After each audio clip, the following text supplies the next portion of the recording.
Atención. Oye, atención.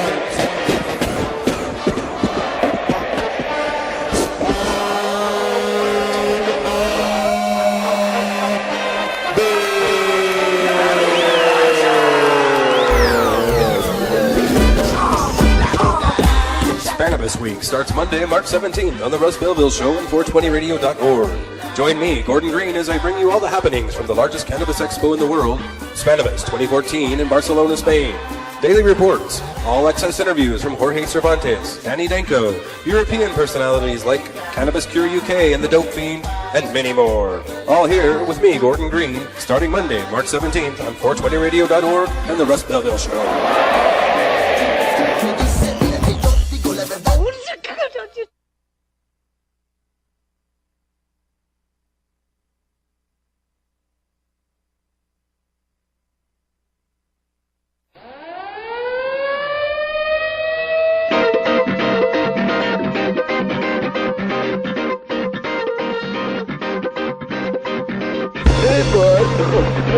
Now it's time for Toker Talk Radio, the voice of the marijuana nation. What are you people?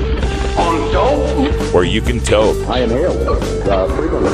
Or you can talk. I experimented with marijuana and didn't inhale. Or you can toke and talk. 10 federal criminal penalties for possession of up to 1 ounce of marijuana. While we talk about toke on Toker Talk Radio. So, by the way, when it comes to pot, you know, if you're 40 years old, you live in a log cabin in Oregon, you got 12 giant pot plants in your backyard, have a ball. Live from beautiful Portland, Oregon at Rolla J Studios.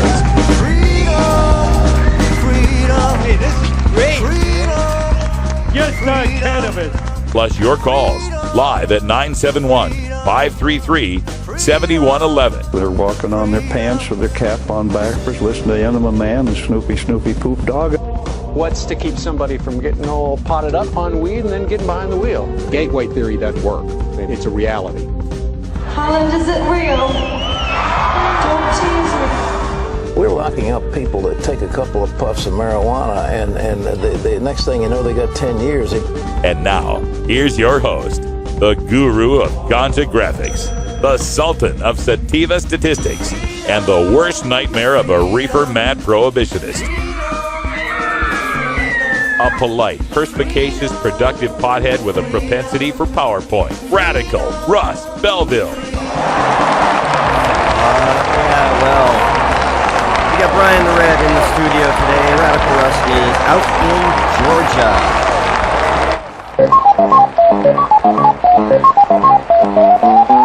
We're all powered up here. Thanks for tuning in. We're going to bring you some more video that Russ had shot from the Marijuana Business Fair in Seattle, Washington, put on by Magical Butter Company. This is Angel from Green. Welcome once again to the first annual MJBA Vendor Fair. How's everybody doing? That's it? Make some noise out there. All right.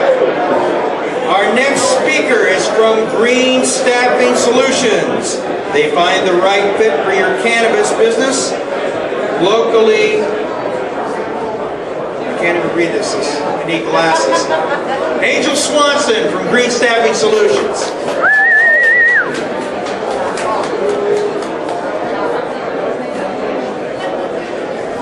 Hello everyone, my name is Angel Swanson and I'm with Green Staffing Solutions. I'm one of the owners. And first I want to thank MJBA for having us here and hosting this amazing event. I love this. I love seeing all the people milling around and getting to know each other and finding things, solutions for what they need. And I want to thank Magical Butter too for allowing the space.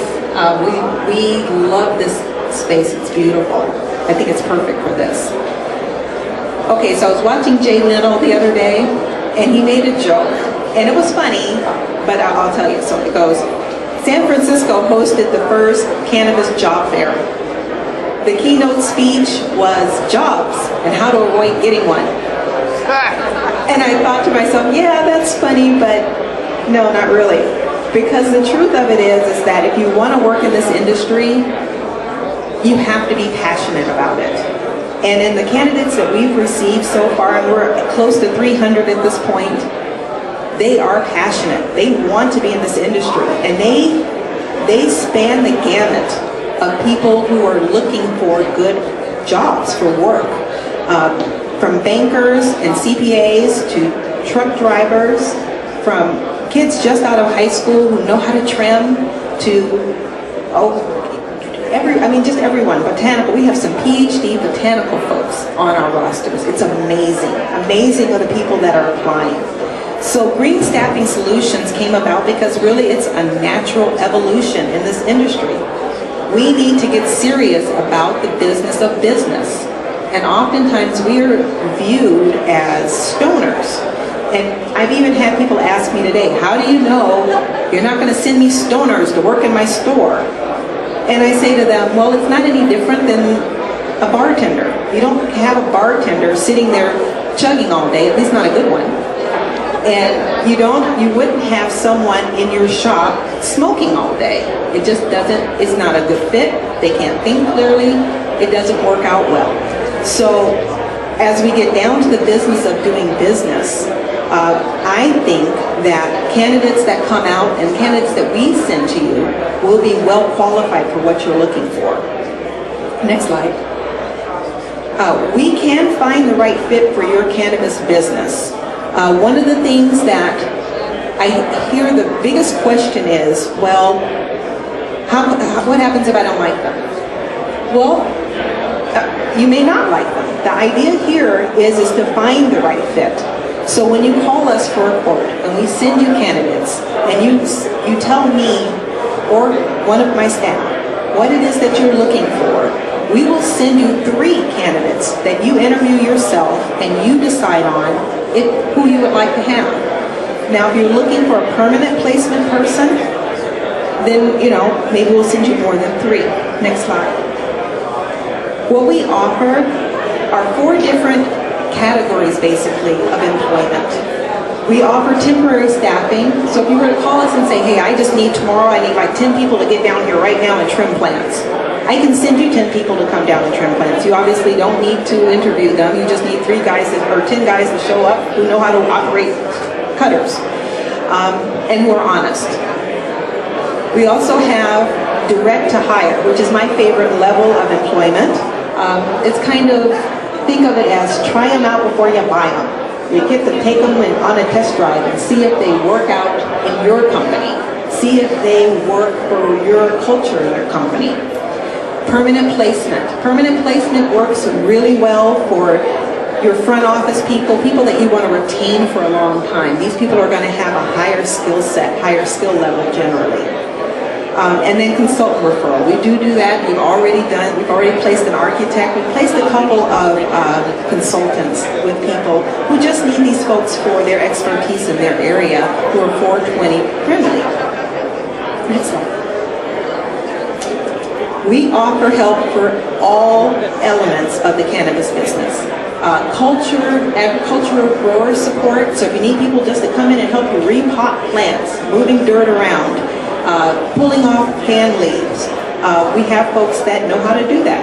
We have botanists who can come in and diagnose sick plants.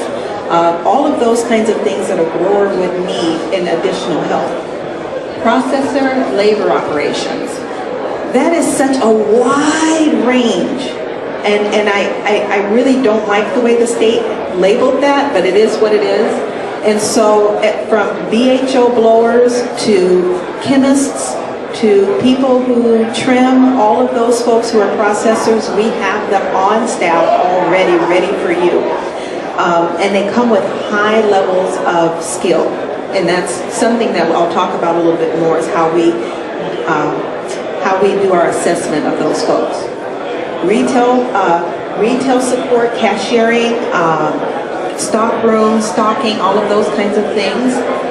Front desk and admin work and warehousing labor, I think all of those things speak for themselves. I think we're all fairly well clear on what that is, and we have those people in place. Next slide.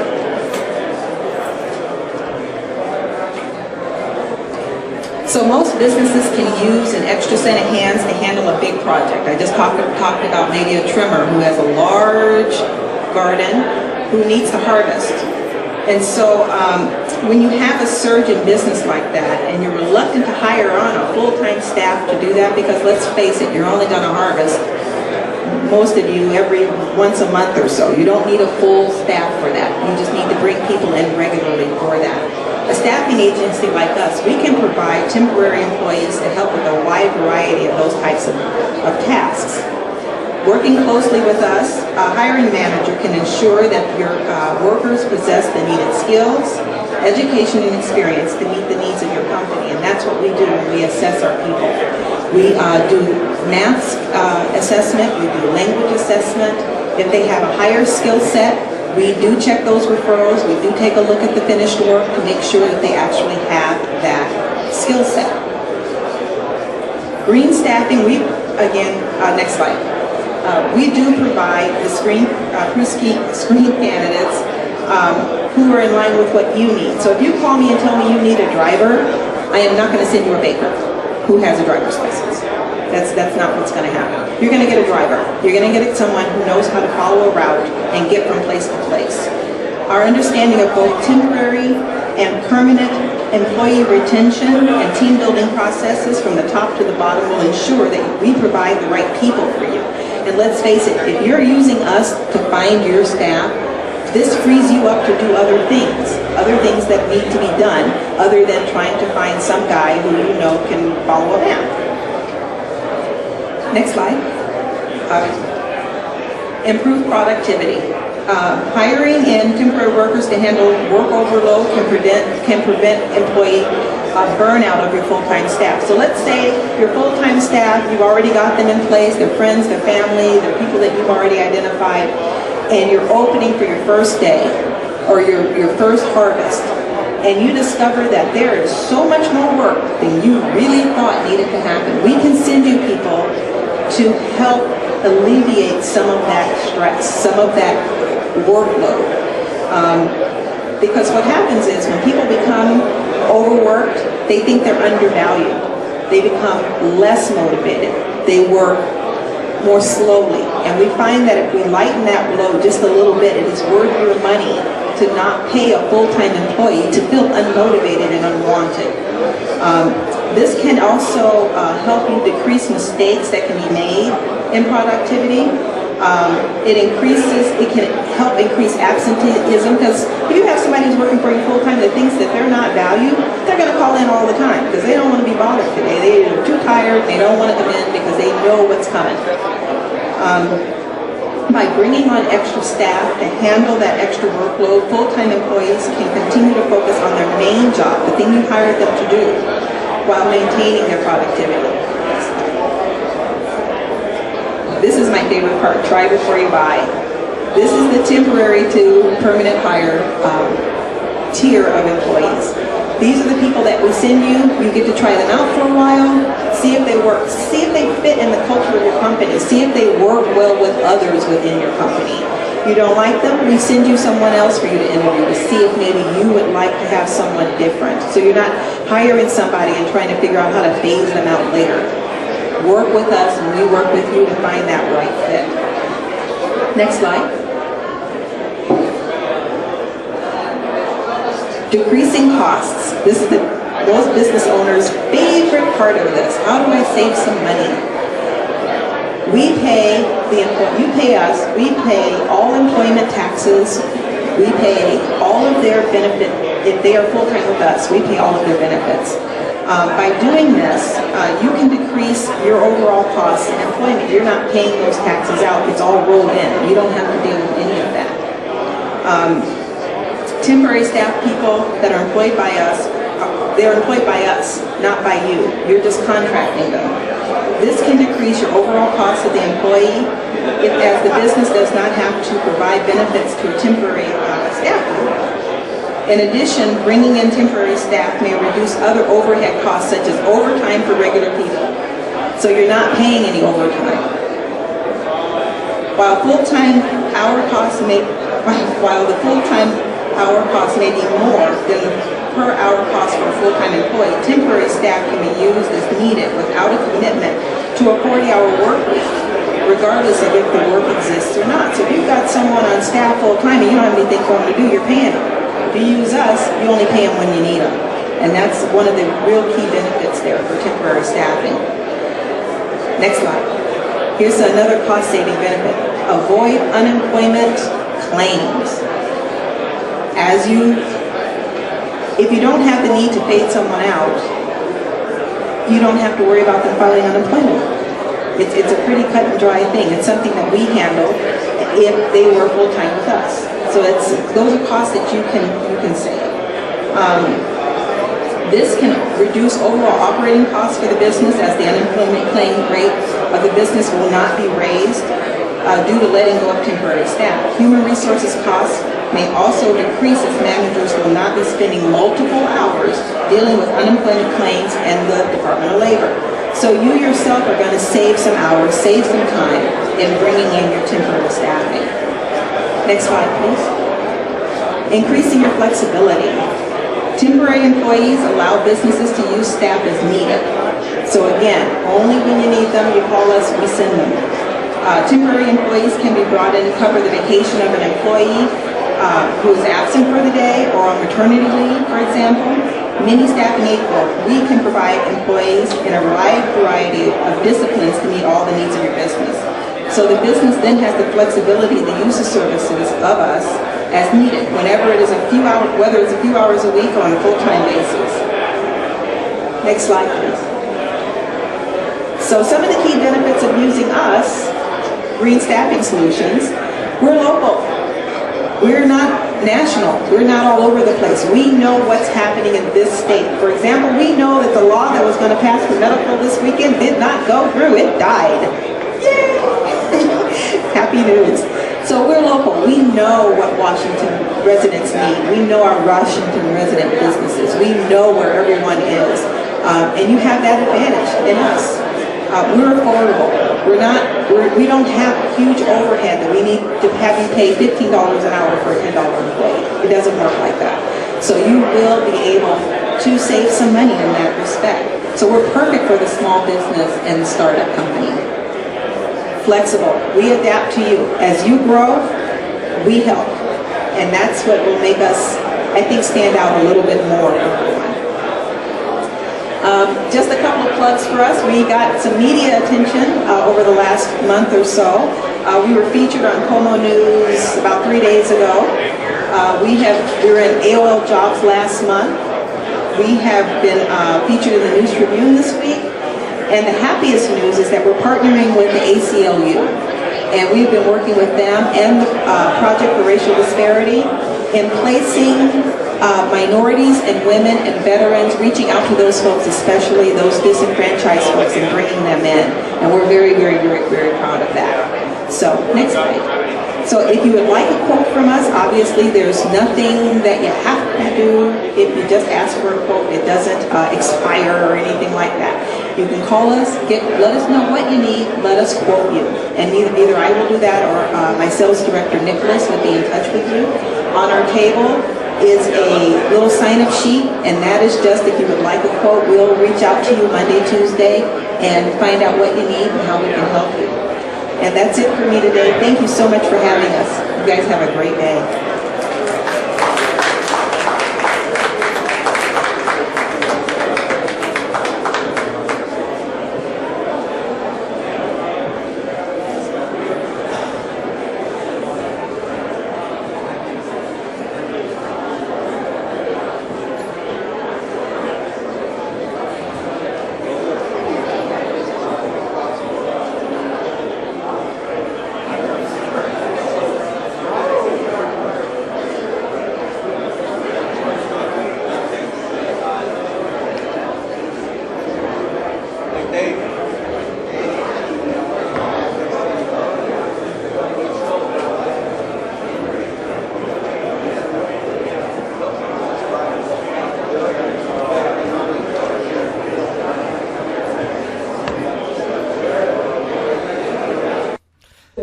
Fucking high for me, please, for the rest of the day. Just do that. Okay. And drive safe, yes. Real fucking high, though.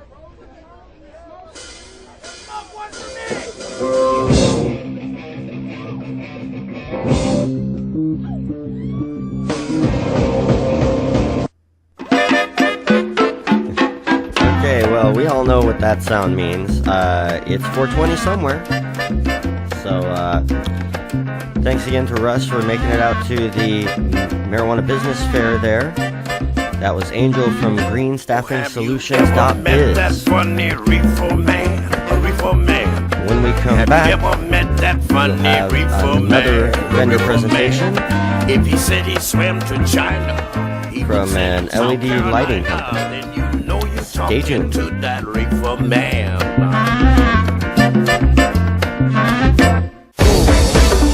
him bring in the beat. Adam Hand of Handmade Apparel produces quality custom designs for t-shirts, hats, and other apparel. Handmade Apparel is the official design shop for 420 Radio, The Russ Belville Show, Ganja John, and Cascadia Concentrates, among many clients who rely on Adam Hand for everything from short-run custom projects to full-run clothing lines. Adam's meticulous designs are individually crafted and screened in vibrant, high-definition color.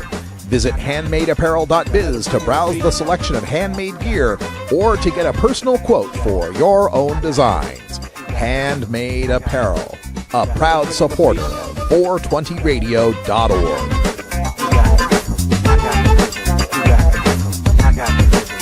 Let him bring in the beat.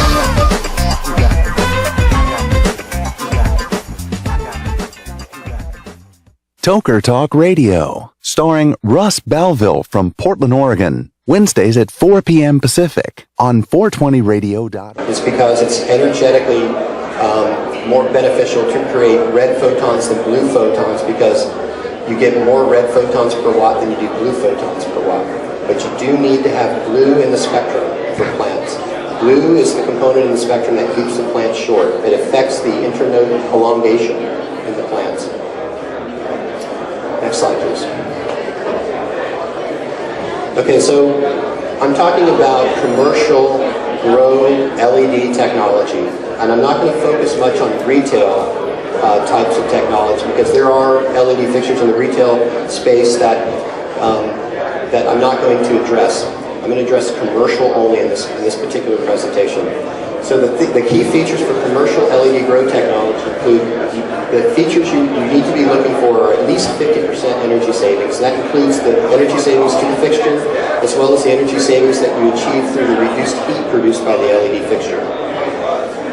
Another key feature would be wet location rating, so what I'm doing now is I'm describing the differences between a retail design fixture and a commercial design fixture. Commercial has to be tough, durable, long-lasting, and do the job, because your business depends on the yields that you produce. And if you are not giving your plants enough light, you're not going to grow the plant big enough, you're not going to get the yield, you're not going to get the revenue generation as a result of that. So the market's mostly retail fixtures. You're looking for a suitable spectrum for germination, for veg phase, and for flowering phase. I would advocate that there's a spectrum that's good for a single spectrum that's good for all of those phases of growth. And I know that's probably going to rub some people the wrong way, because they think that you have to veg under metal halide, and they think you have to flower under HPS. And I can show that that's not necessarily true. It's just the way it's been done for a long time. We're talking about adopting a new technology in place of old technology. So that's where this conversation is going to go, is how we do that with LED technology. You need high photosynthetically active radiation output to maintain the light levels for yield. You need a spectrum that's tailored to take advantage of that efficient absorption spectrum that I showed earlier. Passive cooling is important, because once you put a mechanical device on a fixture, now you have a mechanical device that can fail. And if you're requiring that mechanical device to keep your fixture cool, then it fails, then your fixture fails. Extremely important, the last bullet, proven success stories with academic and commercial partners, case studies, real data, and tests that were performed correctly. And that's missing in a lot of the data surrounding LED technology and the application of growth. Next slide, please. Okay, keys to plant growth. This is another plant growth 101 slide. Light intensity. The more light intensity you give the plants, the more growth you're going to get. As long as it's in that photosynthetically active radiation range between 400 and 700 nanometers. Optimized spectrum. Again, focusing on those portions of the curve where you get maximum absorption. light in those wavelengths. Light uniformity, this is extremely important because when you look at HID technology, you have a lamp over a certain area of grow. The light intensity is very high right in the middle, and then it diminishes very rapidly as you get to the edges of that grow area. You get a very disproportional yield per plant in a scenario like that. With LEDs, you can spread the light out more evenly over that canopy, and every plant contributes more to the overall yield of the product. And then day length. I think many of us know if you're growing plants, you grow them, you veg them under long days, and you flower them under short days. The day length is what determines the trigger for plants to flower. Next slide, please. Okay, so a comparison between LED and traditional sources. We have spectral management control, so we can pick LEDs in different portions of the spectrum that we can fine tune and maximize the efficiency of the overall spectrum of grow plants. Light intensity, we're able to show now with LED technology, we can meet and beat existing HID technology. So as I mentioned before, more light, more yield, more dollars in your pocket. Heat management, significant reduction in heat when you go to LED technology. LEDs are going to significantly reduce the heat load to your system. That's going to trickle back to the tonnage of HVAC that you need to cool if you're cooling using air conditioning. Significant savings in energy. Significant energy savings, 40% directly to the fixture. So that means with LED technology, I can create the same amount of light, which would then be the same amount of growth and yield as HID technology. But we can do it for 40% less energy directly to the fixture. You add in the heat removal and the heat savings component, and that's going to add another significant level of energy savings, which means money savings in producing your product. Optical flexibility, being able to control where that light goes on your canopy is very important. You do not want to be shining light on the floor or the walls because those are not leaves, and if light is not hitting your leaf, it's not contributing to your growth and your yield or your growth improvement. And long life, LEDs last a very long time. 50,000 hours in a 12-hour photo period is a little over 11 years. Next slide, please. Okay, this is a kind of a quick performance analysis comparing 600 watt high pressure sodium, 600 watt metal halide, and a 390 watt LED fixture. The first column shows the actual wattage of these three technologies comparing one to the other. So you'll notice that a 600 watt lamp is not 600 watts of electricity, it's 660 watts of electricity because the ballast is not 100% efficient, so there's an additional energy consumption from the ballast. So the second column says PAR, that's photosynthetically active radiation, micromoles per second. That's a unit we didn't talk about yet, and that's an actual production rate of photons out of the fixture. That tells you the potential of how much light comes out of the fixture, the potential of light you can deliver to your plant. So when you compare the first two columns, you'll see that 600 watt high pressure sodium, 600 watt metal halide produce around 600 micromoles per second. There's a 390 watt LED fixture that produces 640 micromoles per second. That's an increase in light level for less watts going in. When you look at the efficiency rate, that's micromoles per joule. This is equivalent to micromoles per watt. A joule is the SI unit for energy, so you convert it to a joule of energy. And so you'll notice that you're less than 1 micromole per joule with HID technology, and you're at 1.6 or above with LED technology. That's a significant improvement. And later, I'm going to show you some case studies where this manifests itself in additional yield and flow. Next slide, please. So the keys to making the transition to LED, you need to measure the light level in your grow facility. And this is extremely important, and hardly anyone does it. So you need to know what your baseline light level is in order to make the transition from HID to LED technology. You need to understand how much light you're giving your plants now in order to design an LED solution that meets or beats that light level, which then translates into additional yield, equal or additional yield with less energy consumed. So in order to model the LED system, you have to do photometric analysis. So that's collecting all this data that allows you to do this modeling. This is rare in LED technology in this industry. A lot of people don't understand these fundamental facts of measuring light and translating it into modeling a system that allows a grower to make an educated decision on what technology to use and what the return on investment analysis is for that. And if you're interested in return on investment analysis for LED technology, we have a return on investment or an ROI calculation tool over in our booth in the corner. So I encourage you all to go visit that while you're here to see, plugging in your data, what the size of your grow is and what you're doing now, and see how it compares to LED technology. Another very important component is don't trust manufacturers' claims about HID technology, because if they aren't measuring the light and they're not able to use that data, they're making claims that could be very erroneous. And if you're taking those claims at face value, you could be very disappointed in the outcome of your grow because you're not giving them the amount of light. You're not giving the plants the amount of light that they need to create that yield that they can expect. In order to do that, you need to measure in a photometric lab the photon output, micromoles per second. You convert that efficiency by dividing it by the watts you've used to create that light, and it needs to be verified in a third-party lab. So, very important, very rare in this industry. Next slide, please. So there are a lot of common misconceptions about LED technology, and we're overcoming an LED black eye syndrome in the industry. A lot of people have tried LED, and they had very poor results, and they blame the technology that it doesn't work. The truth is, the LED, you don't blame the LED, you blame the modeling of the system. They're not providing the right data to model what light level you need in your grow facility. So don't trust those claims unless they have that third-party measurement analysis in order to make those calculations. Another common misconception is that plants won't flower under LED lights. Plants will flower just fine under LED lights. We have some samples and examples over in our booth today of plants that have flowered perfectly well under LED lights. It's all about the spectrum, the amount of light, and the distribution of light over that spectrum. Another common misconception is that plants need far red light. You'll see that people will make claims, far red light's necessary for flowering. It is not necessary for flowering. Far red light is associated with phytochrome, a chemical in the plant that absorbs light and it responds to red and far red light.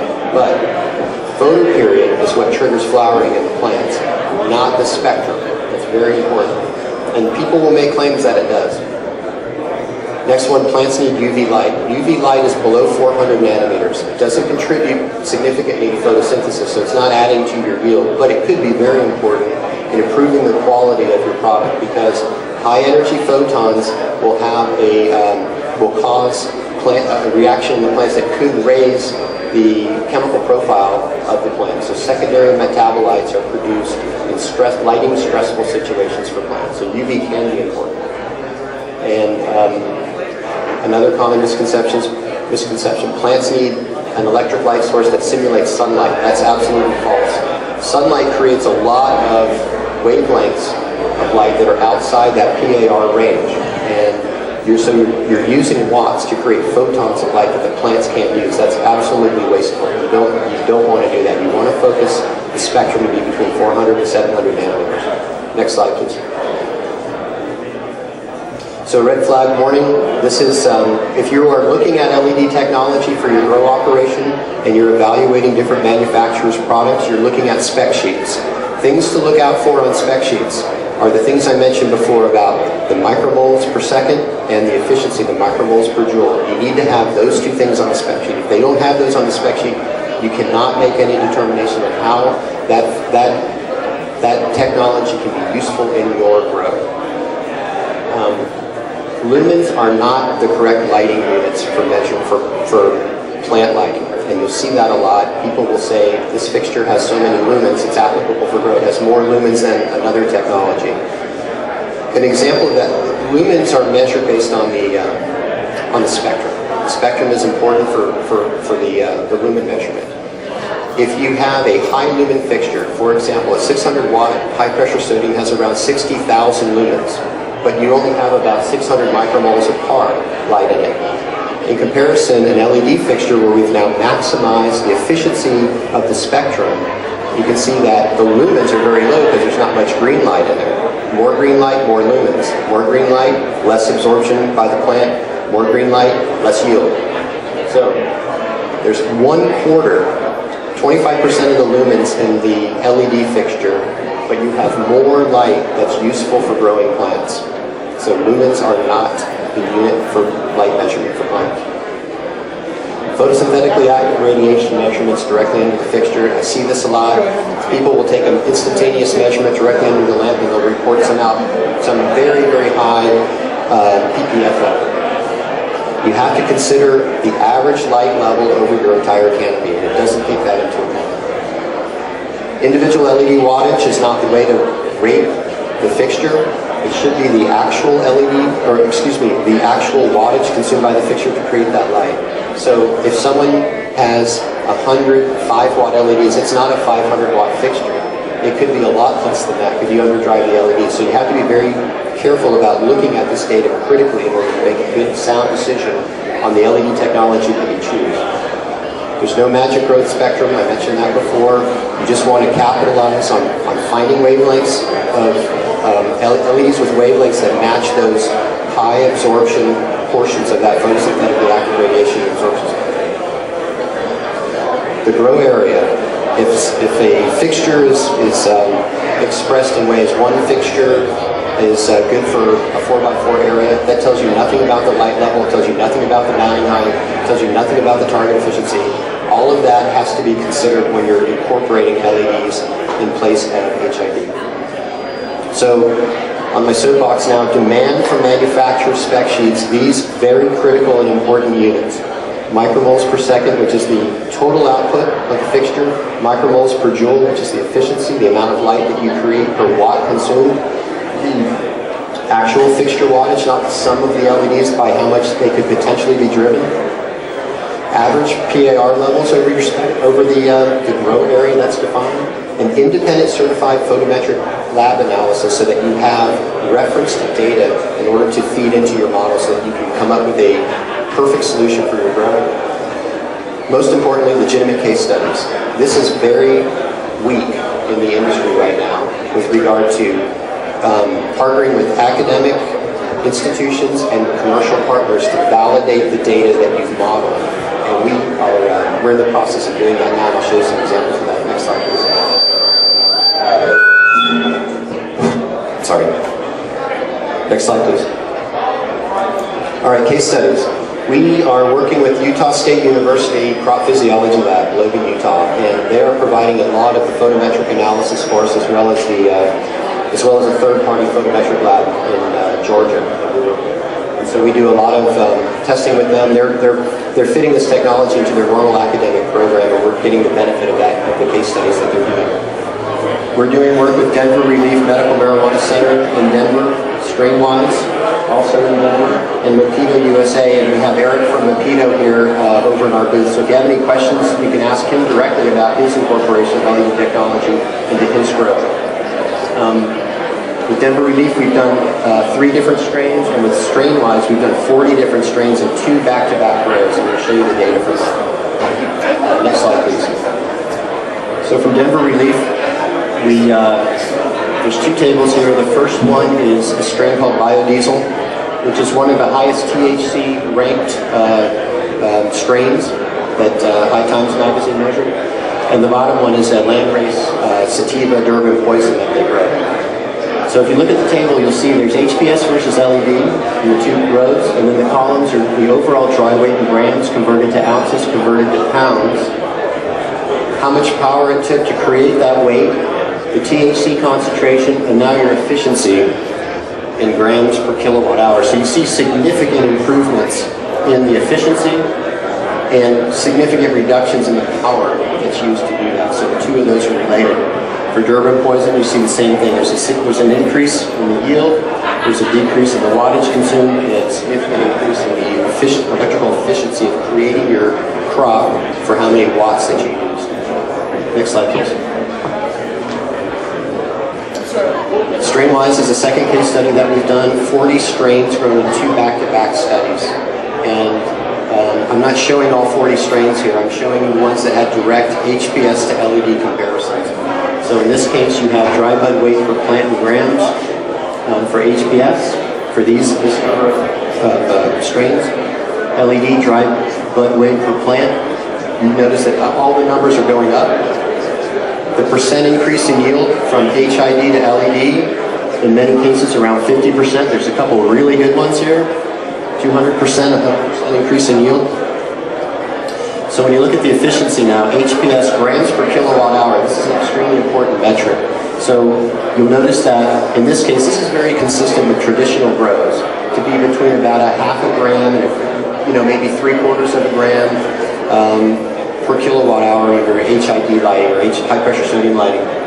When you go to LED, look at the jump in efficiency. That is extremely important for calculating and measuring and modeling and predicting the yields you will get based on how many watts that you use. So watts equals dollars, grams equals dollars. These are very important numbers to keep in mind when you're looking at incorporating LED technology. Extremely important results that we're seeing. Next slide, please. Okay, so what does this mean in terms of dollars and cents? When we take the yield that we grew under HPS and the yield that we grew under LED, this is all the strains together. We got under high pressure sodium 29 pounds, under LED we got 36 pounds. That's a pretty big difference. So if you do the math on this, if a pound of medical marijuana in Denver is $3,200 and a pound for rec is $7,600, it's a pretty big difference, right? So you start calculating what the revenue was for 29 pounds. It's $93,000 for medical. It's $224,000 for rec if you were to sell it all in the recreational market. You use 19,000 kilowatt hours, and at 10 cents a kilowatt hour, that's about $1,900 in electricity to create that yield. When you go to LED, the numbers are all the same on the front end. Look at the revenue generated based on that increase in yield. So significant reduction in kilowatt hours used, electrical cost down, but look at the LED benefit. If you sold all of it medicinally, you got $23,000 additional revenue. If you did it recreation, if you sold it in the recreational market, you got $55,000 additional revenue, all for about $600 less electricity just to the fixture. That doesn't account any of the heat load. That is also reduced and adds to that reduction in electrical cost. That's significant because in two-month flowering cycles, this grower paid for all of his LED fixtures just in the additional revenue that he generated in this particular grow. Next slide, please. That's it for me. Are there any questions?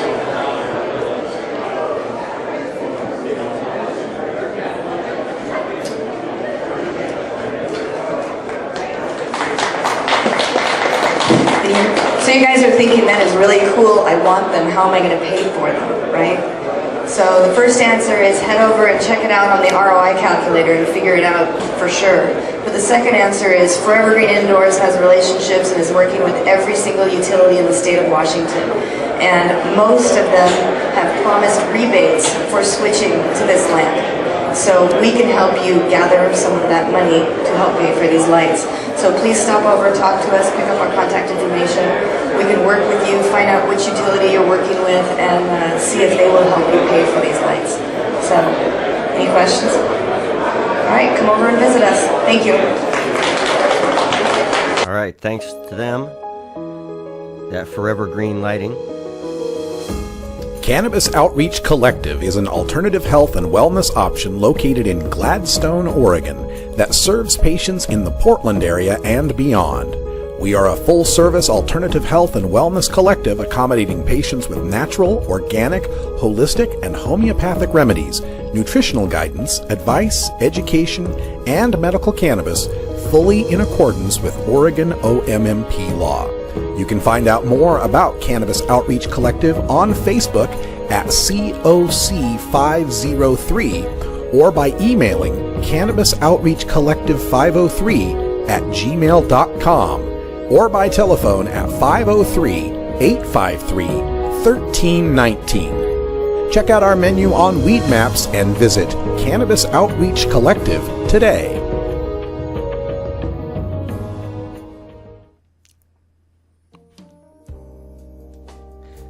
Okay, well, it looks like one of our ads snuck in between the outro. Anyway, thanks to those guys up there at the Marijuana Business Fair. We're gonna take a break here and pay some bills. And then we'll come back with some more videos to close out the show. This is Toker Talk Radio on 420radio.org. I'm Brian the Red. We'll be right back after these messages from our 420 friendly sponsors. Support these advertisers because their ad money goes straight to the Russ Belville Show.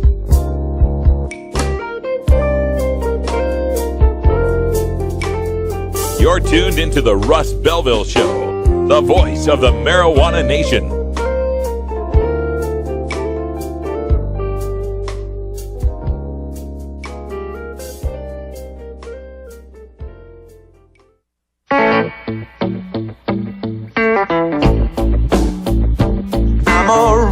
Smoking man. Wood Pipe Smoke Shop and Speakeasy is your source for cannabis community gear in southern Wisconsin. Owners Brian and Tammy Wood are located in Kendall, just outside of Madison, and they've got everything for the smoking enthusiast, including a full assortment of pipes, water pipes, hookahs, bubblers, one-hitters, and so much more. They're open noon to 8 p.m. Monday through Saturday and can help you with your detoxification therapies as well. Call 608-466-7473 or email woodpipes@yahoo.com for more information. That's 608-466-7473 or email woodpipes@yahoo.com. And as always, go pack go.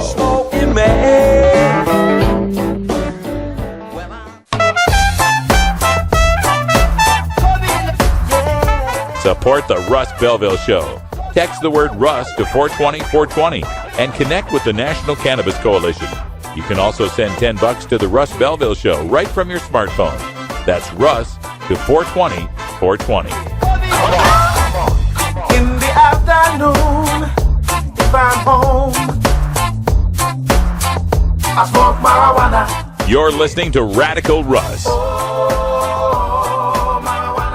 on the Russ Belville Show. Oh, marijuana, yeah, yeah. Oh, I got my ganja. 420 Radio, your ticket to the High Times Cannabis Cups.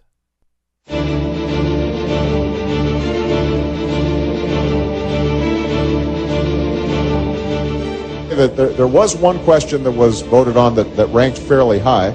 And that was whether legalizing marijuana would improve the economy and job creation. And I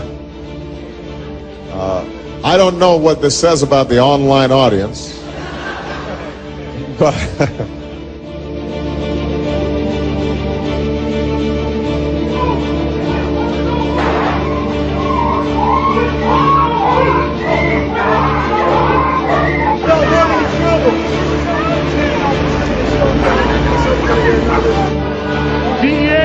over a guy in a walker.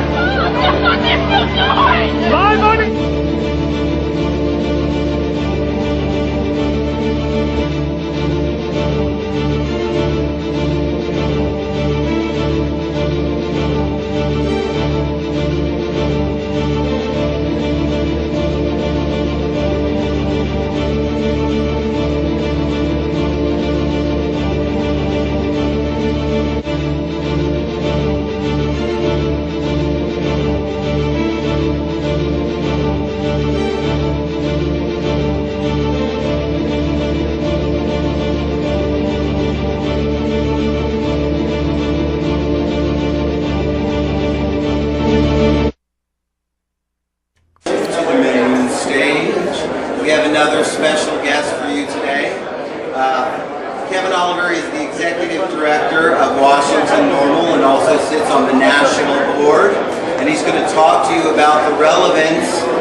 We've got a slide up, so I'm going to read most of my speech here. My name is Kevin Oliver. I'm the Executive Director of the Washington affiliate of the National Organization for the Reform of Marijuana Laws. I also sit on the National Board of Directors. As NORML's founder, Keith Stroop, likes to remind people, I smoke pot and I like it a lot. There's nothing to be ashamed of with the responsible use of marijuana by adults. I would like to thank the MJBA for allowing me this opportunity to welcome you all to this newly budding legal marijuana industry. I would also like to thank David, Morgan, and Becca specifically for their time and effort in bringing this event to fruition. Next slide, I guess. Normal look. Oh, back one. Thank you. NORML was founded by Keith Stroop after he graduated from law school in 1968 and began working for the Federal Consumer Product Safety Commission, a job which put Keith in contact with consumer activist Ralph Nader, whose work inspired Stroop to become a consumer group for cannabis users. Using $5,000 in seed money from the Playboy Foundation, Stroop founded NORML in 1970. In 1972, NORML filed an administrative petition asking that marijuana be rescheduled so it could be prescribed as medicine. This was probably the first lawsuit ever on the behalf of marijuana as medicine, and it was filed by NORML. By 1979, 11 states had adopted decriminalization laws, and almost 45 years later, the NORML brand has established a reputation for enormous goodwill. NORML is to marijuana consumers what brands such as the AARP and Consumer Reports are to other types of consumers. NORML is now blessed to have reform partners like the ACLU, DPA, MPP, ASA, LEAP, FAMM, VOTEM, etc. But none of these great reform groups are saddled with NORML's dual mission of not only working hard to reform cannabis laws, but to help the current victims of the prohibition laws as well. Next slide, please. Such as those arrested for cannabis, 700,000 annual arrests. We provide help and comfort to the 50% of workers who are still subject to drug testing, and speaking for cannabis consumers directly, not in the abstract or because NORML simply supports good governance. Today, 20 states, including Massachusetts, have enacted laws to legalize medical marijuana. As you know, voters in Washington and Colorado last year legalized the cultivation, sale, and use of cannabis, leaving it to the state's tobacco and, in the case of Washington, alcohol agencies. The daunting task of inventing, regulating, and taxing the country's first legal pot industry. Well, it is gratifying to see that many of the country's first people here tonight, and the tide is turning in favor of legalization after decades of personal and political toil. There's still a lot of work to be done. A lot of scores to settle, too, at the federal level and around the nation. For example, of the more than 750,000 arrests for marijuana offenses made every year, African Americans are 3 times as likely to be arrested for pot as whites, and they're no more likely to use it. I look around the room. The arrest rate would be, if there was a black person here, he would get arrested for pot and we'd all go free 70% of the time. Just saying. Next slide, please. On a less serious note, for those craving a Cheech and Chong moment, it just so happens that Tommy Chong is on the NORML Advisory Board, as is actor Woody Harrelson, musician Willie Nelson, comedian Bill Maher, and Nadine Strawson, president of the American Civil Liberties Union, as well as Ann Druyan, who is married to the late Carl Sagan, and with the help of Seth MacFarlane from Family Guy, has rebooted the Cosmos series. Yeah. The involvement of such high-profile activists brings added interest to NORML. For instance, it's nice to be able to send Will Nelson an email and give him a heads up that there's a NORML t-shirt for him to wear at a concert in Puyallup. It happens every time he rolls through. It just seems that everyone who knows what marijuana is knows what the NORML brand is. Offering a perspective on more than 4 decades of grassroots advocacy for drug policy reform, like other social justice movements of our time, such as the LGBT rights and equal marriage, the story of NORML, as documented in its records, both affects and reflects changing public opinion.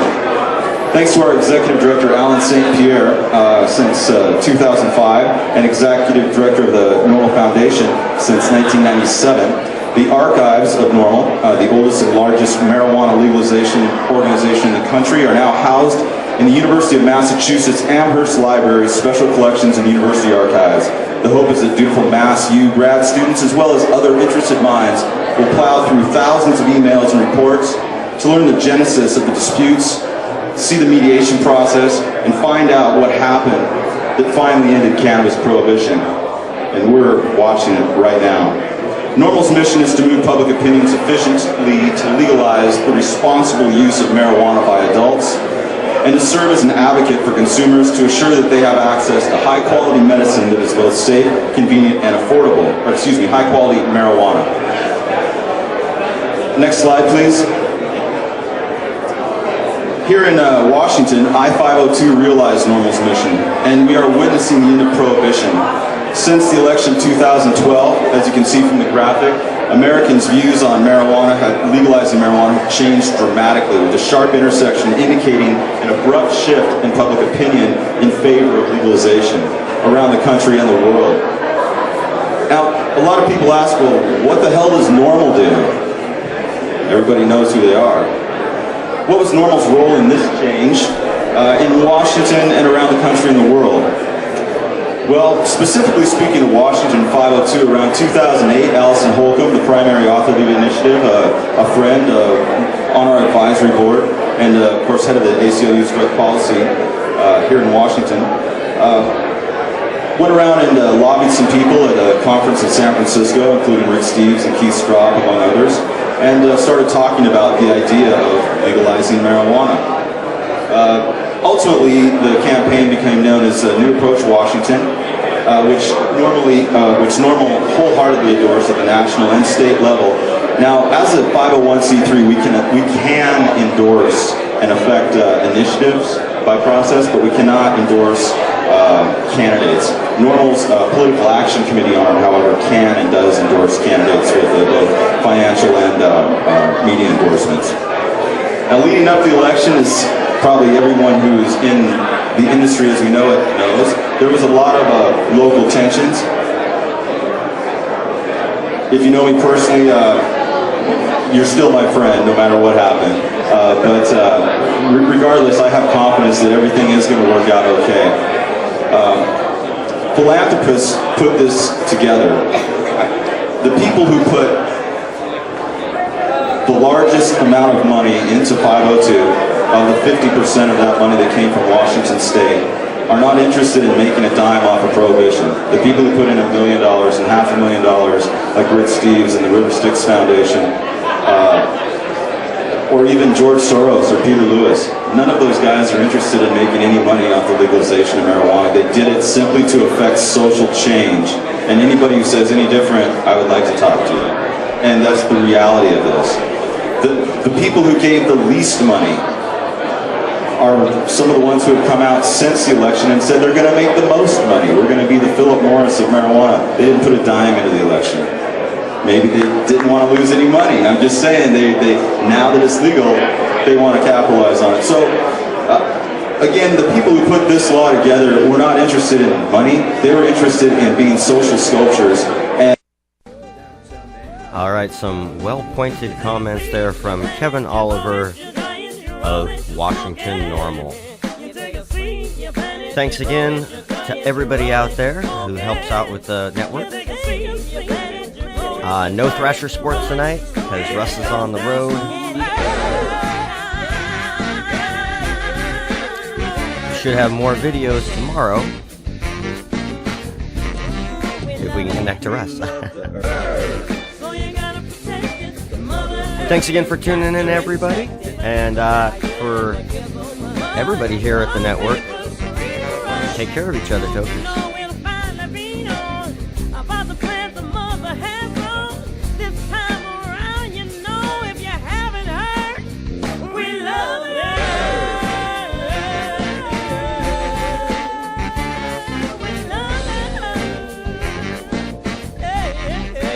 This is the Russ Belville Show. The Russ Belville Show is blogging and podcasting daily at radicalruss.com. You take a seed, you plant it, you grow it, you dry it, you roll it, you smoke it. You take a seed, you plant it, you grow it, you dry it, you roll it, you smoke it. You take